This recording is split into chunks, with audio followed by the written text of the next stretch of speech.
it's the whole sweep of Derek Jarman's extraordinary life. I mean, there is not much that he didn't do in his 52 years on the planet. He was a painter, a writer, a gardener, a filmmaker. He was a gay rights activist, and he's also perhaps well known also because he had HIV in the 80s at a time when that was a death sentence. And he was one of a relatively small number of people at that time who was very open about it. He told the world about his diagnosis, and he didn't hide away when he was suffering and dying. So what you get in his life story is the immense joy of his creativity, and then the courage of the way that he faced the final years of his life, which is when he moved to Dungeness. And in many ways, those last years were the most exciting and creative. He was at his most prolific and made some of his best movies like Edward II and Blue. And he created that very famous garden down in Dungeness at Prospect Cottage, where he found pretty much the only flowers and plants on the planet that would grow in that harsh shingle environment down in Dungeness. So yeah, there's joy and there's heartache and there's hope. So there's a lot going on. You've obviously chosen to tell his story very personally. For you, why did you want to do that? Well, I was actually very frightened of Derek Jarman. I was a teenager when he was dying quite publicly in the media in the early 90s. And it looked so frightening. And I really kind of turned away from him. I read recently that Alan Bennett saw Jarman in a theatre in the early 90s and deliberately hid at the back so that he wouldn't have to shake Jarman's hand.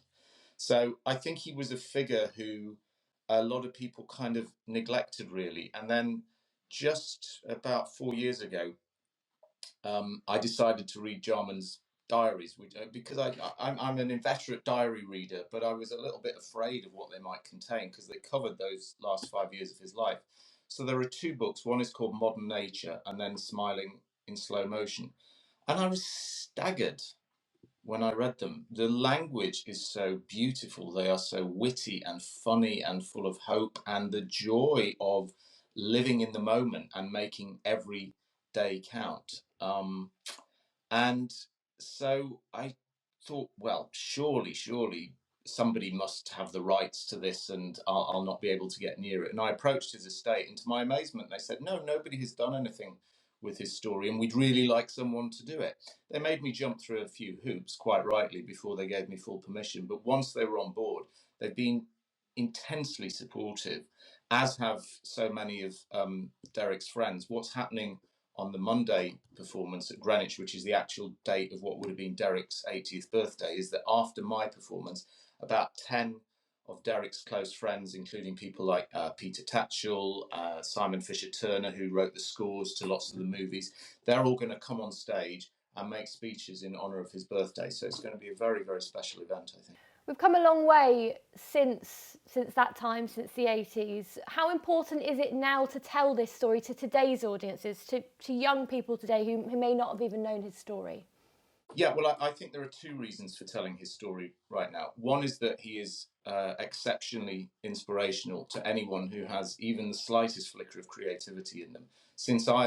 Obviously I never met him, but since I've worked on the project, I've perpetually felt, oh, I need to do more, I need to be bolder, I need to be braver. He's a real source of inspiration, make things happen. He often didn't get a proper film contract, so he just got together some mates and some film camera and made art. A lot of his art is just off the cuff, and that's why the show is very much like that. All I have on stage is a chair, a torch, a bed sheet, and a roll of brown paper, and we deliberately did it in that quite lo-fi way to reflect the way that Derek created art. The second reason why we need to tell this story right now is exactly what you said or implied, which is that we are apt to forget that people went through a kind of health holocaust in the 80s and 90s. And whilst things are much, much better today, they are far from perfect. It remains a pandemic. It's not the only pandemic in town. So I'm raising money for the Terence Higgins Trust with each performance. We're doing a collection. They'll be there on the Monday performance. But I also think we just need to look back at what other people went through. One of the lines towards the end of the plays, he says, "Let me leave you singing, both of joy and of sad times too forgotten." And he's so right. Some of those terrible experiences that we can learn a lot from, they are too forgotten, and they need revisiting. And as I said, that's really what my journey with the whole story has been, that he's someone who I ignored, and I was in the wrong. You're, of course, doing this special performance marking what would have been his 80th birthday, but then heading off on a tour, which is seeing you outside of London in other regions around the UK. Why also do you think that it is important for a show like this to go on tour and go to those regions outside of the capital where perhaps there is more available to people here in London? Yeah, it's a great question. I live in London, although I'm originally from Sheffield. And when I left Cambridge and wanted to be an actor, of course, you gravitate like a magnet towards London. And the sort of abiding obsession one had as a younger actor was to constantly be performing in London because you might get seen. And what I do now, because I have 4 shows I've created, obviously Jarman is the newest one, but I also have a show about Quentin Crisp, a show about Frankie Howerd, and a show about Patrick Hamilton, the author.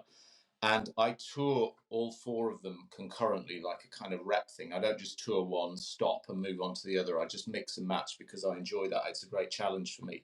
But what I enjoy the most is touring, because I've had some of the happiest professional experiences of my life on the road. I performed Jarman last week. Where's my head? Earlier this week, sorry, at the Hope Mill Theatre in Manchester. Fantastic regional venue that creates wonderful, wonderful work. And I would just want to say to anyone involved in the arts, London is not the only show in town. And you're going to meet some absolutely amazing people, both at the venue and in terms of the audience, at all the different places that you go to. So I'm a very, very passionate tourer. And I really draw no distinction between the 400-seat Greenwich Theatre on Monday night and a 50-seat theatre in Cumbria. I mean, they're all theatres and audiences are audiences. And I want to share this story far and wide as well.